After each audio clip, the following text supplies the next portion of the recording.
Hey, SatoriPrime here, Guy and Ilan Ferdman of that SatoriPrime. Yep. You should probably find us on the website. It's at the .com of the SatoriPrime. We'll be there. Anyway, welcome back here to another installation of the Beer Talk. We were reminiscing, and this is like the third take. We completely messed up the first two. So, yeah, we're just going to have fun with it now. But this is our 10th Beer Talk, and we're really excited to share with you.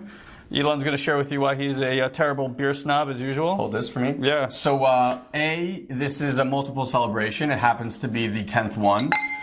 There's a lot of other things we're going to share with you. But first, I want to share with you how big of a beer snob I actually am. This is from a brewery called Springhouse, which is in Pennsylvania. They actually don't ship outside of like the 6 towns around them. I don't even know. And I signed up for a barrel-aged reserve society. So there's about 200 of us in the world, or not in the world because they're all pretty much from Pennsylvania.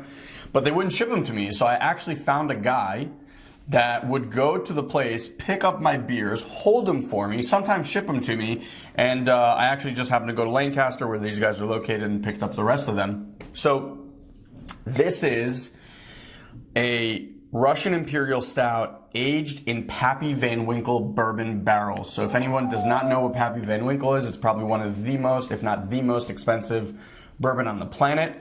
I actually had this on Rosh Hashanah by myself.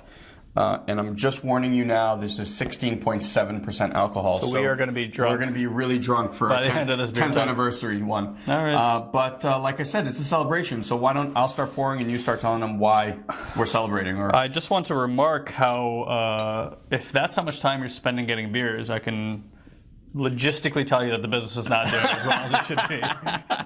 It could be doing better. Well, I wasn't doing anything getting these beers. Someone was getting them for me. If you would just apply any amount of that time. Oh my God, I actually saw that go up your nose. Damn. All right. So, I mean, I don't know if I have the same checklist as you. Why am I excited? Just keep going, and I'll add things. I'll remove things. I mean, this has been a really interesting 2 weeks for us. We just came back from a live event in Vegas for Six Figure Mentors and Digital Experts Academy. Hold that for a sec. It's a company that we work with. A lot of you guys watching this are probably from Six Figure Mentors also. And the Vegas event was awesome. It was seriously wonderful. Probably the best live event we've been a part of.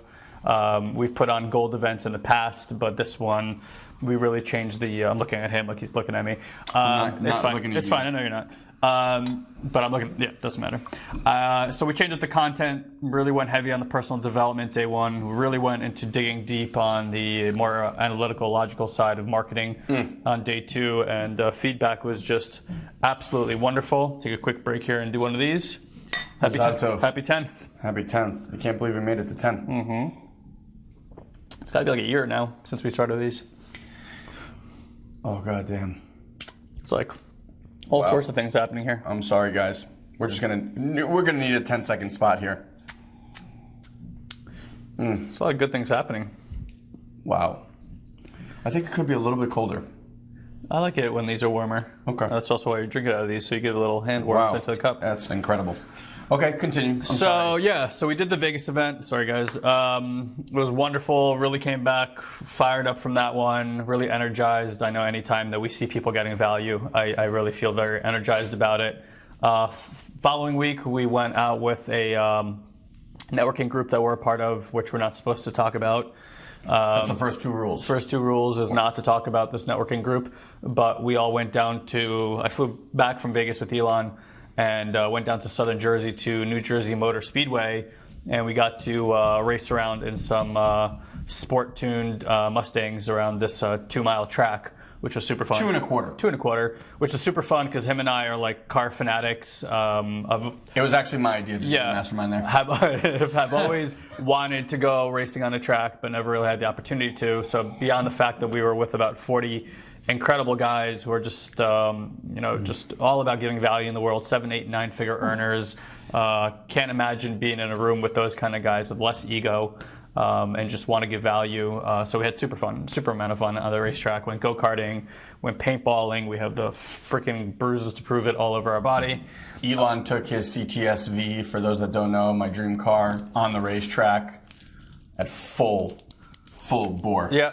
It was wild and crazy. But that's none of the reasons that we're celebrating, actually. Well, so tell me some more things that we're celebrating. Because right now we're just talking about us, and these people are getting no value. This is just entertainment. No, purposes. So here's the celebration. So 10 Episode 10. Episode 10.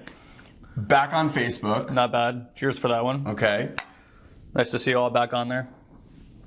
It was amazing. It was like a year-long journey, 13, right? 13 plus months, yeah. We'll talk about that, about things we learned while being off it. I think that'll be interesting.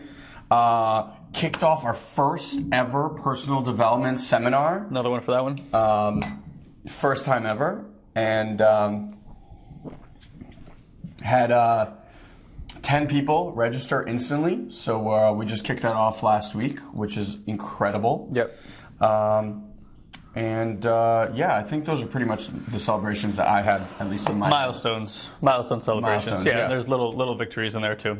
So let's I always like just talking about challenges and overcoming them, because it's like my cycle is the beginning of my year is very difficult. Like I always have a very difficult 6 months.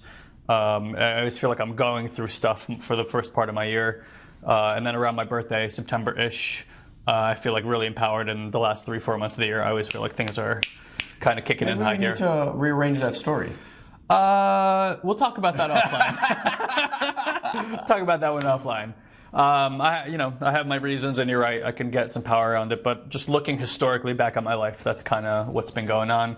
And it just brought more conscious to it, so I can be, more vigilant about when things aren't working.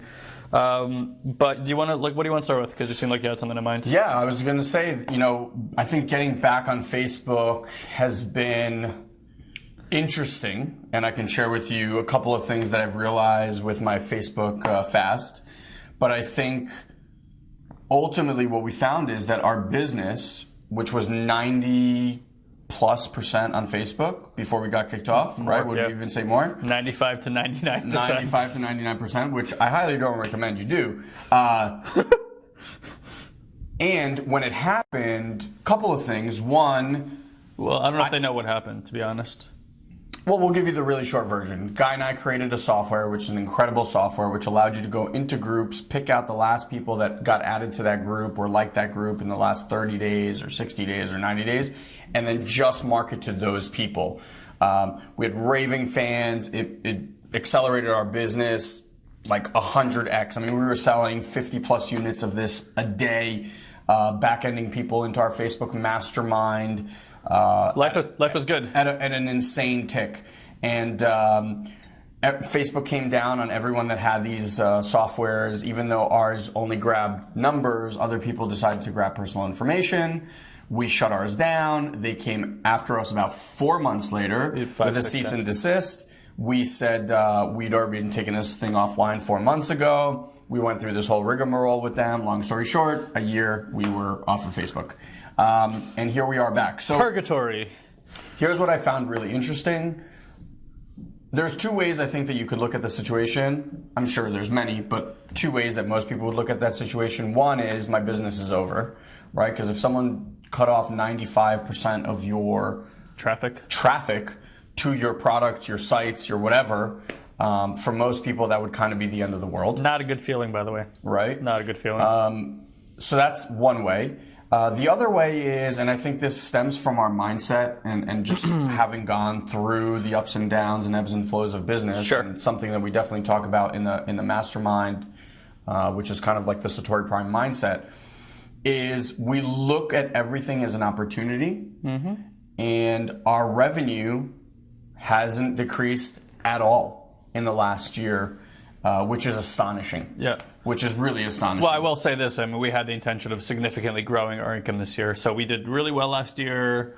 It kind of kept it almost at the same exact tick as last year, which is really... If I cut off 95% of your traffic and then still said to you, well, your business will still remain the same, it's pretty good. You'd be like, yeah, I will do that. So I would say that would speak to just branding, right? Branding and how powerful our brand has become, and that's synonymous with certain things, and people are still seeking us out. And again, that's all on the back of just doing marketing consistently for 4 years and getting known and just having people associated with us. It also comes down to relationships that we've bore over the last few years, and people still sending us business and stuff like that. But again, it's to say that this stuff took time, and I was super proud of us for that ability. Also, as Ilan mentioned, looking at it like an opportunity, the way that we looked at it was, well, this is going to free up a lot of time. So what are we going to do with that time? You can either sit here and kind of like lick your wounds, which we probably did for a few days, And I'm not saying like we're above getting upset. It was a very upsetting situation. Oh yeah. A few times because there was like different cycles to it all the time. But it also gave us an opportunity to say, okay, like what are we going to go get great at? And I went and studied a lot of different things like native advertising and YouTube advertising, and we just constantly looked at how we can evolve our business in different ways so that we could continue to provide value in other ways where Facebook just wouldn't have to be part of the system. Yeah. So it's really cool, because we're back online now with like our kind of getting your kid back after they've been held ransom for a long time. So it's like I'm super excited what's possible now, because if we've been going at the same tick as last year, I know for sure that we can grow the business exponentially right now, and that's just really exciting. And yeah. A couple of things I just want to say about Facebook. Having been off of it, it's almost like when you stop smoking in college and you realize the effect it actually has on you. Mental clarity. Mental clarity, yeah. So one of the things I want to just share with you personally, and I'm bringing a different conscious awareness to it to make sure to sustain that, is you will be shocked at how much time you actually spend on Facebook. Mm-hmm. And I think what happens is it gets so ingrained in your day-to-day that you are almost unconscious of the fact that you're spending time on Facebook. Like, if you'll notice, you'll be waiting for someone for an appointment, you'll check your email, and once your emails are done, you go to Facebook. You'll be in the bathroom, you'll be checking Facebook. You'll be bored, you check Facebook. In between commercials on TV, you're checking Facebook. So my recommendation to all of you guys is, I'm not saying Facebook fast, although I do think that's beneficial, but remove it as much as possible from your day and just see what happens, or at least bring awareness to how often you automatically check it. You'll be astonished. Yeah, my challenge is a little bit greater than yours, because I manage a lot of our social media stuff. I do a lot of the campaign management, so I'm almost forced to keep it open now. And I'm a little disappointed, because I find myself how much time I'm looking at it, how much time I'm spending on there, to the point where I'm like, wow, this is like a sickness, because it's like immediate. And because you went from not having it to... And I didn't miss it at all. In fact, I was like a big proponent of not getting it back. I still think that I should actually remove it from my cell phone completely, and actually only use it on desktop. And mostly, guys, because again, it's like we're all at our best when we're creative, right? Yeah. Way more than when we're logical. When we're creative is where new ideas come from, where you get to think, you get to imagine. So when you're on Facebook, what happens in the morning when you're checking your email and Facebook, and again, I'm not saying I'm like completely immune to this, but I consciously try to do everything I can to not do that first thing in the morning. Is that you're putting yourself into a reactive state, because as you're scrolling through the news feed, you're thinking to yourself like, oh, that's cute, oh, that's stupid, oh, they're an idiot, oh, they're smart, oh, thanks so much, right? And it's all these little things, both negative and positive, but again, you're just reacting. Same thing with email. You get one email unsubscription or something you don't like in your inbox, it can just set you off for like the next few hours and just take you out of rhythm and take you out of flow. And that's what social media does. It's a constant like obstruction to your life when you don't want it. It's like bang, up, something's going on. Oop, bing, something's going on. What I did notice is that I'm like not scrolling through my news feed almost at all. Like at all. Not looking at it at all. When I post, I'm not posting like, hey, look at me, I'm here and here. And again, I'm not saying it's wrong. I'm posting things that I believe are adding value, perspective type things.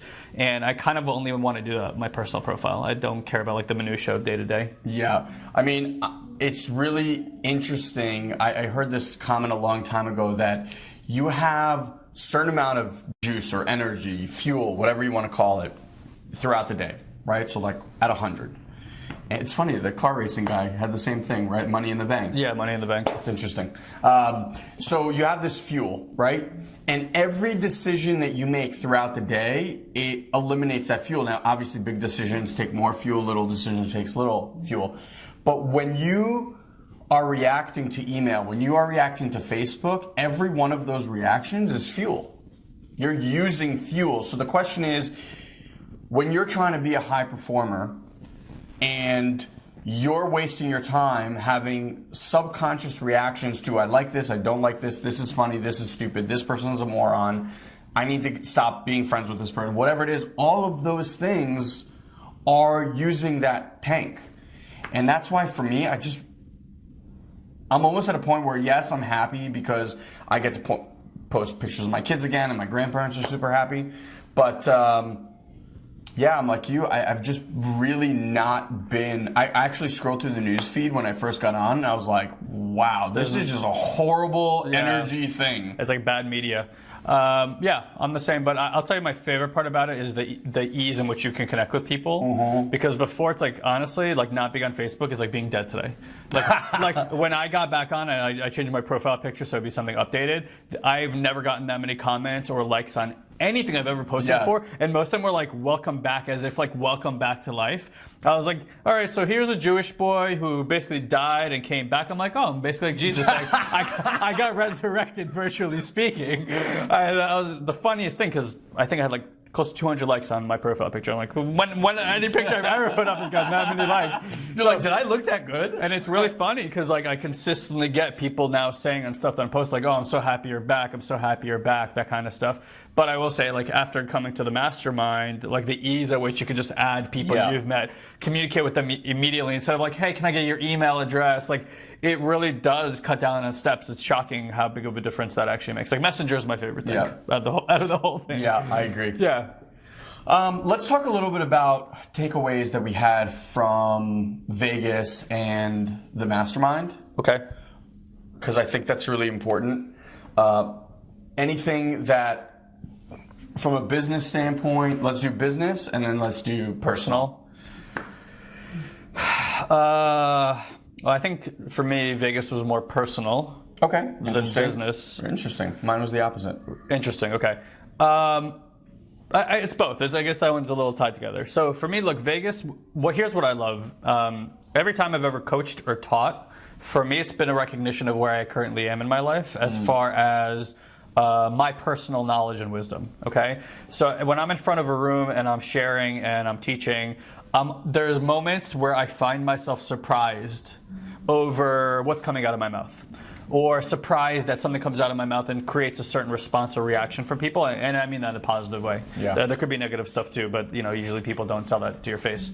Hopefully, sometimes they do, but we haven't had too much of that. I don't know if we've had any of that. Anyway, point is that it gives me confidence going forward as to who I am and the value that I'm bringing to the world. Because the issue is when you're online and you are sitting behind a computer, sure, we teach people all the time. But when you're on a webinar, there's no response. You say something, you crack a joke, you put in like an important line in there, and you assume that hopefully they're laughing, hopefully they got it, hopefully this, and yeah, they can chat with you in the box, but there's no live response. When you're looking at people in the eyes, when you're saying stuff and you see the reaction, it's a really different experience. So for me, it's like things that we may have been teaching the last few months, maybe on webinars or different distinctions that we've come up with, different things like that. When we finally like field test them live and I get to see it land for people, I'm like, whoa, look at what we've really done here. And thank God we're teaching it back there and we brought it in here. So I think on a personal level that's there, but also from a business standpoint of view, it's kind of the same. It's like the value that we're bringing now. I really see that we're shifting things. We're giving people actionable things to work on. It's not just like, here's the information. Yeah. Right? You see that people really are making shifts. So it's a big deal. All right, so we'll chop it right there. That was Guy's interpretation of what happened in Vegas. Next, in part 2, we'll go into my interpretation of what happened in Vegas and lessons that we learned, or I learned, I should say. And then in part 2, like I said, things get a little bit crazy as the beer bubbles get into the brain. So make sure you come and check out part 2 later on this week. I'm sure you will get a great kick out of it. Again, let us know what you gleaned from this pep talk. Ilan at SatoriPrime.com. At the end of part 2, we actually talk about a personal development seminar that we started called the Satori Prime Mind Method Seminar. And we just launched it. Last week was actually the first class. And if you're interested to find out what we train there, we did an hour-plus training for our community. You can find it at SatoriPrime.com/PD, the letters P and D, like personal development, -replay. And at the end of it, obviously we talk about joining the mastermind, but regardless of whether you do or not, the content is killer. We discuss the 3 top reasons that you don't achieve the results that you want in your life. So if you feel like you're kind of spinning your wheels and nothing's happening, if you just want to understand why you keep doing the same things over and over, then absolutely go check that out. Again, SatoriPrime.com/P like Peter, D like David -replay. Enjoy.